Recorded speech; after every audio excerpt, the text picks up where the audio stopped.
So welcome back to YouTube channel guys. मेरा नाम है शिवम कुमार और आप देख रहे हो मेरे YouTube channel tuition by Shivam. हमारा 10th क्लास यूपी बोर्ड का जो सिलेबस है वो कंटिन्यू चल रहा है और आज हमारा तीसरा चैप्टर की जो पहली एक्सरसाइज चल रही थी इसके अंदर कुछ क्वेश्चन डिस्कस करे थे। आज उसी एक्सरसाइज को हम आगे बढ़ाने वाले हैं, तो देखिएगा और चीजों को समझिएगा।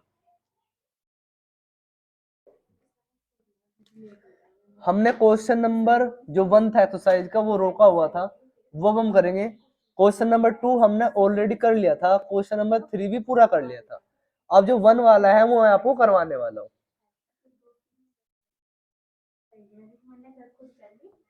तो देखिए क्वेश्चन नंबर 1 कैसे करना है, ठीक है। क्वेश्चन नंबर 1 में बोला है एक कक्षा 10 के 10 विद्यार्थियों ने एक गणित की पहेली प्रतियोगिता में भाग लिया। कक्षा 10 के कौन से के? कक्षा 10 के 10 विद्यार्थियों ने, किसने? 10 विद्यार्थियों ने, ठीक है। गणित प्रतियोगिता में भाग लिया। किसमें भाग लिया? गणित प्रतियोगिता में,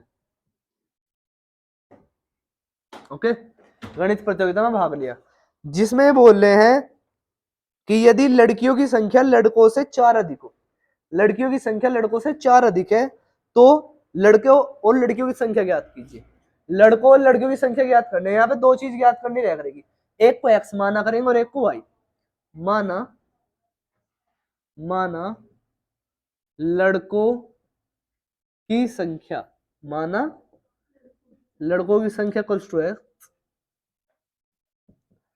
लड़कियों की संख्या इक्वल्स टू y, ओके, ठीक है। अब हमें समीकरण बनानी है जो इसमें शर्त दी है उसके आधार पे। ये ऐसे क्वेश्चन आपको बहुत ज्यादा देखने के लिए मिलेंगे बार बार, तो आपको कैसे समीकरण बनाने हैं वो शर्त से बनानी है।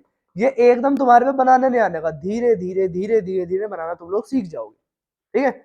देखो उसने बोला है कक्षा 10 के 10 विद्यार्थी है, यानी लड़के और लड़कियां दोनों मिला कितने होंगे? 10। तो x प्लस वाई कितने हो जाएंगे?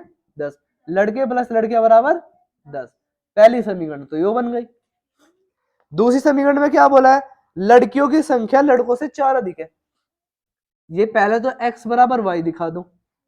अब ये लड़के हैं, ये लड़कियां हैं, ओके।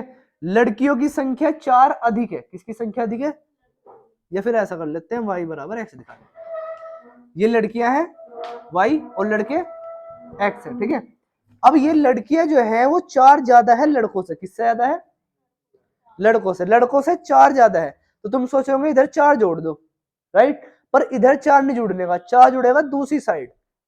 जब ये वाली चीज बड़ी बननी जाएगी, लड़कियां लड़कों से 4 ज्यादा है तो लड़कियों वाली साइड नहीं जुड़ने का 4, लड़कों वाली साइड जुड़ेगा 4, तब जाकर के लड़के लड़कियों के बराबर हो पा रहे हैं, जब उधर 4 जोड़ना पड़ रहा है। लड़के 3 है, लड़कियां 7 है। वेरी गुड, ठीक है। इसे इधर ले आऊं अगर मैं, या फिर इसको दूसरी साइड ले जाता हूँ, इसको इधर ले जाता हूँ, चलो इसे इधर ले जाता हूँ ना। एक काम करते हैं, इसे दूसरी साइड ले जाते हैं, इसे इधर जाते हैं।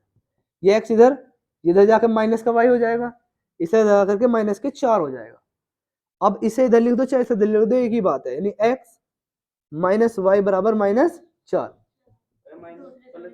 ये इक्वेशन 2 बाबू नहीं, बस देखो इधर से देखोगे तुम x माइनस वाई बराबर 4 माइनस के जू का तू लिख दिया। देखो इधर से देखोगे तब भी माइनस का 4 बैठ रहा, इधर से देखोगे तब भी माइनस का 4 बैठेगा।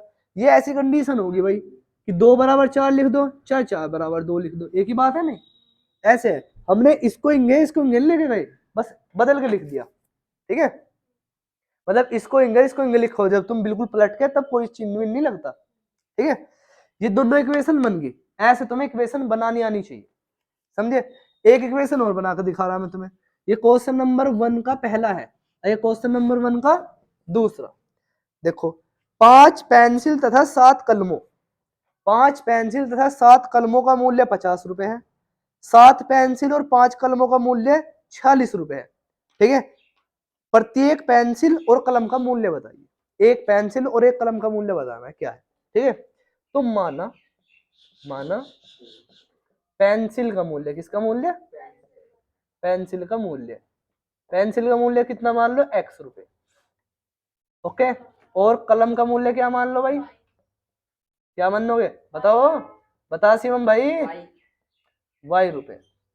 ओके, पेंसिल का x, कलम का y, और एक कक्का बनना, किसका बनना? अब इसने बोला 5 पेंसिल, कितनी पेंसिल? 5। एक पेंसिल का मूल्य x है, 5 पेंसिल में कितना हो जाएगा? 5x। भाई एक की 5 में गुना कर देंगे, ठीक है। अब देखो एक कलम का मूल्य y है, 7 कलम का कितना हो जाएगा? 7y। अब वो बोल रहा है 5 तो पेंसिल और 7 कलम, दोनों की दोनों कितने मिल रही है? 50 में, यानी दोनों के जोड़ के पैसे कितने बैठ रहे हैं? 50 रुपए। कितने बैठ रहे हैं? 50 रुपए। बन गई पहली इक्वेशन। कैसी इक्वेशन? पहली इक्वेशन। बाबू उसने बोली, इसमें दे रखा है, देखो यहाँ पे दे रखा है 5 पेंसिल 7 कलमों का मूल्य 50 रुपए। अब आगे बोल रहा है 7 पेंसिल 5 कलम, एक पेंसिल का मूल्य कितना है? 7 पेंसिल का कितना हो जाएगा? 7x। और कितनी? 5 कलम, एक कलम का y तो दूसरी का 5y, बराबर दोनों कितने की मिल रही है हमें? 46 रुपए। कितने की? 46। ये तुम्हें लिखा मिलेगा इसमें। तो ये बन गई इक्वेशन 2। इस तरह से हम इक्वेशन का निर्माण करते हैं। अब इक्वेशन को सोल्व कैसे करना, यानी कि इक्वेशन को हल कैसे करना, वो अब आपको सिखाया जाएगा ग्राफ विधि से। कौन सी विधि से? इस चीज को उतार लो और फिर हम आगे करते हैं। ओके चलो देखो भैया, क्वेश्चन नंबर 4 है। क्वेश्चन नंबर 4 में 4 क्वेश्चन दे रखे हैं, ठीक है। वो चारों को आपको ग्राफ विधि से हल करना। क्या करना? ग्राफ विधि से हल करना है। कौन सी विधि से हल करना है बेटा? ग्राफ विधि से हल करना है। ग्राफ विधि से हल करना है। ओके, अब देखो जो मैं तीसरा क्वेश्चन लेके चल रहा हूँ, ठीक है। अब आपको करना क्या है? सबसे पहले क्वेश्चन करना है, पहले चेक करना है कि उसका कैसा हल आएगा।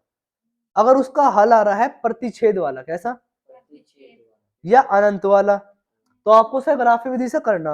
और उसका आगे कोई हल नहीं तो उसे करना ही नहीं।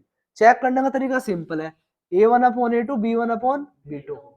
a1/a2 a ये है और a2 ये है, 2 1/2 आया है। कितना है? b1/b2, b1 ये है 1 और b2 कितना है? -2।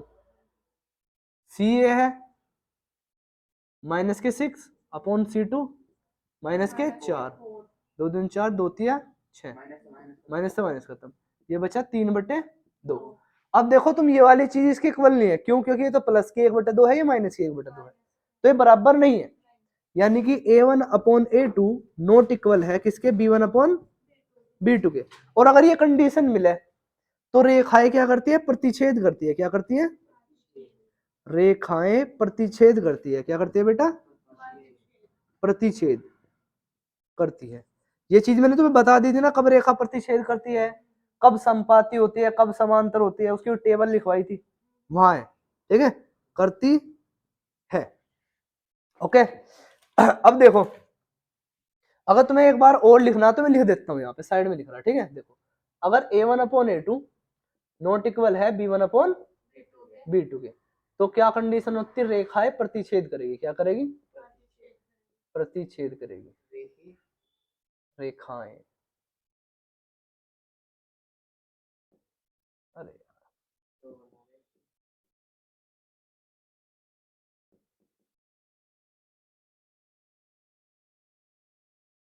बहुत ही ज्यादा मिस्टेक होगी।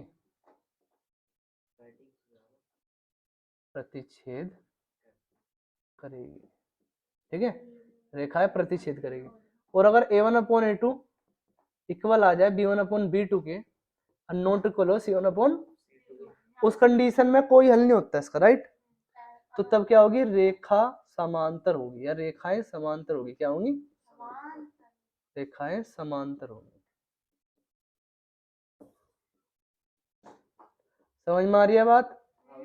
और अगर a1/a2 इक्वल हो b1/b2 के और पूरा इक्वल हो c1/c2 के, तो रेखा संपाती होगी। क्या होगी?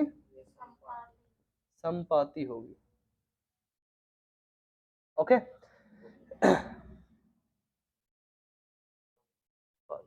तो लिख रहा था संपाती होगी, ठीक है। अब देखो, अगर इनमें से तुम्हें ये वाली कंडीशन मिल जाए, कौन सी वाली? रेखा समांतर वाली, तो पहले तो ऐसे निकाल के चेक करना।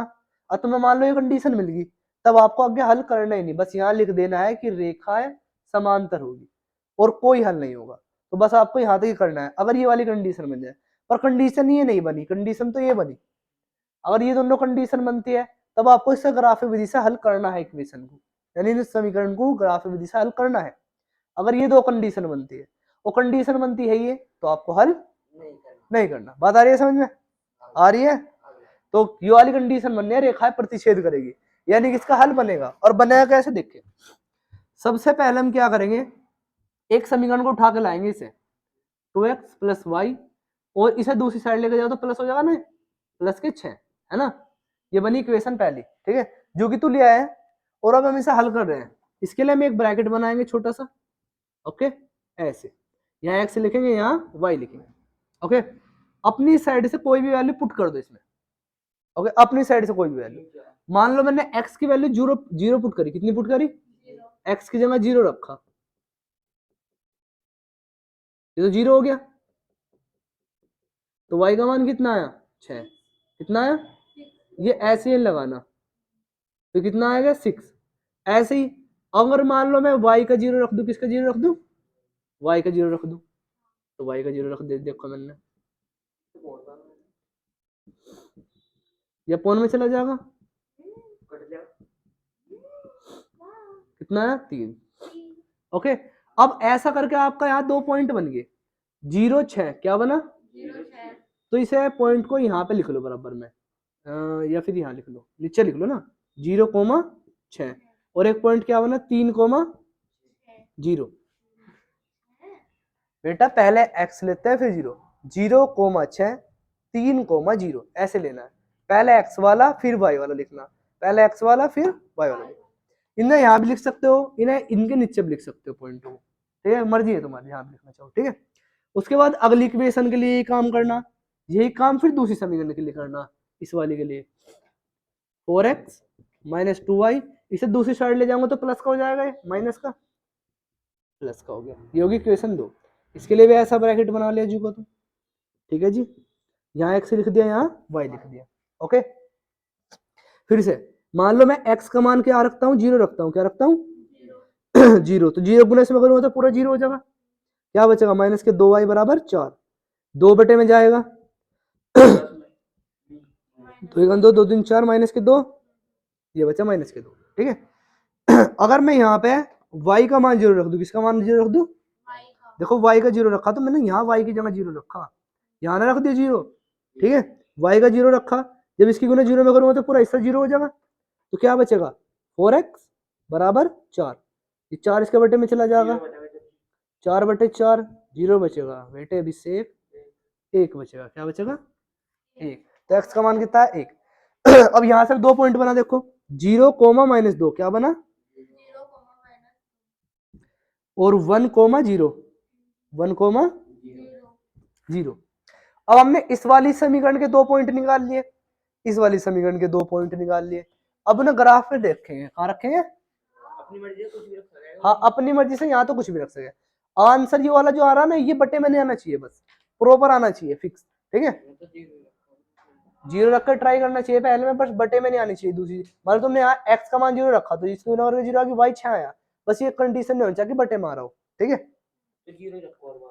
नहीं हर बार 0 रखो जरूरी नहीं है, अपनी मर्जी से 1 रख सके, 2 रख सके, तब भी चल जाएगा, ठीक है। 0 से ट्राई करके थोड़ा आसान हो जाता है, ठीक है, अगर 0 से ना काम हो रहा फिर आपको 1 2 भी रखना पड़ सके। चलो भाई यहाँ पर करते हैं, 1 2 3 4 5 6, -1 -2 -3 -4 -5, ठीक है। अब देखो 1 2 3 4 5 6, ओके, माइनस के 1, अब इधर माइनस का देगा नीचे ना, -1 -2 -3 -4 -5 -6, ये ग्राफ है, ये x एक्सिस है, ये y एक्सिस है, तो मैं सबको पहले से पता है, 9th में बहुत अच्छे से पढ़ रखा तुमने, ये होता है x एक्सिस, ठीक है, ये y एक्सिस। अब मेरे को पहले मैं इस वाले का पॉइंट लेकर चलता हूँ, इस वाली समीकरण, ठीक है, क्या है 0,6, x पे तो 0, यानी x पे कहीं भी नहीं आना, y पे कितना 6, y पे 6 का है प्लस का, ये रहा, यानी ये पॉइंट तो यहाँ आ गया। दूसरा देखो क्या है 3,0, x पे 3, x पे 3 ये रहा, और y पे 0, कहाँ, y पे 0, यानी y पे कहीं भी नहीं जा रहा, यानी यही बन जाएगा, ठीक है। अब इन दोनों को मिला के एक लाइन खींच दो, बिल्कुल सीधी फीटी से, ये फीटी से बनाना बहुत अच्छे से, ठीक है। उसके बाद फिर इधर आ जाओ। अब इसके लिए अब देखो ये जो लाइन गई कौन सी समीकरण की गई, इस वाली समीकरण की गई ना लाइन, तो इस समीकरण को छोटा सा यहाँ पे लिख दो हल्का सा, जिससे कि ये पता रहे कि इस समीकरण की लाइन गई है। ओके, अब इस वाले पे आ जाओ, है नहीं, बस हो गया खत्म। अब इस वाले को 0, -2, एक्स पे 0, वाई पे -2, 1, 0, एक्स पे 1, वाई पे 0, और दोनों को मिला दो। अब देखो ये इसकी समीकरण है, तो इसकी समीकरण इस पे लिख देंगे, 4x - 2y = 4। हाँ, अब देखो जहां पे कट करा वहां पे ले लेंगे पॉइंट, यहाँ पे कट कराना तो यहाँ पे पॉइंट ले लिया। अब देखो इसका पॉइंट क्या बनेगा, क्या पॉइंट बनेगा इसका, बताओ कोई। इसका बनेगा वो, क्या पॉइंट बनेगा इसे बताओ। 2 और कोमा -2। इसका पॉइंट क्या बनेगा, x पे कितना आए +2, y पे कितना आए +2, माइनस क्या है भैया, प्लस का नहीं, ऊपर प्लस क्यों माइनस क्यों, अच्छा डंडे से माइनस, ऊपर प्लस का हो, ये डंडा है वैसे ही लगा हुआ। तो 2, 2। अब तुम्हारे भी नहीं बताया जा रहा, बताओ तुम इतनी जल्दी बोलिएगा 9th का भाई, नहीं तो चाहे पॉइंट क्या बनेगा, जहां कट्टा x पे वाला देखा है फिर y वाला देखा कर रहा है, 2, 2, 2, इसका आंसर हो गया जी। हाँ ये इसका उत्तर है, क्या है भाई, दोनों प्लस के हैं, कहाँ से दिख रहे हैं माइनस के, ये डंडे लगे हुए बस, ये समझे। इधर इधर पहले x का लेते हैं फिर y का लेते हैं, ठीक है। अब ये पहले वाला तो x हुआ है तो हो गया x का मान, दूसरा वाला y हुआ है हो गया y का मान, यानी x का मान तो आया 2, कितना आया, और y का मान आया 2। सवाल हो गया हल। ऐसा करने पहली समीकरण के लिए ब्रैकेट बनाएंगे, उसके 2 बिंदु मिलेंगे, फिर दूसरी समीकरण के लिए ब्रैकेट बनाएंगे, उसके 2 बिंदु मिलेंगे, फिर इसके 2 बिंदु से एक रेखा खींच देंगे, इसके 2 बिंदु से एक रेखा खींच देंगे, जहां वो कटेगी जहां पॉइंट होगा वो हमारा आंसर हो जाएगा। समझ में आ गया अच्छे से। और हर क्वेश्चन करने से पहले ये वाली चीज जरूर चेक कर लेनी कि इसका हल आएगा भी या नहीं आएगा, ठीक है। अब पता लग रहा है उसका हल ही नहीं आ रहा और तुम करो जा रहे, ठीक है।